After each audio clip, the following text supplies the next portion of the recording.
Hey everyone, and welcome back to another video. And in this video, I'm going to be showing you how to use Viewstats for niche research. So this video is going to be particularly useful for individuals who are looking to start a new YouTube channel. How do you actually use Viewstats for niche research? Either way, this video is going to be short, sweet, and simple, guys. There's not going to be a lot of steps involved. But the way that I use Viewstats for niche research is that I first go onto a YouTube channel and make sure that you have the Viewstats Chrome extension installed.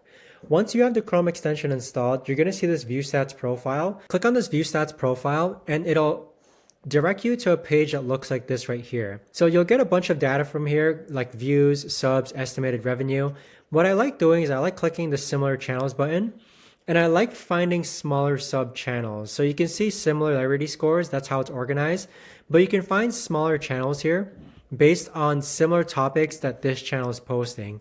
So I've been using this method to find really cool and underrated niches on Viewstats. But if you guys know of a better or easier way to actually do this, let me know in the comments down below. I would love to know. But thanks so much for watching, everyone, and I'll see you guys all in the next video.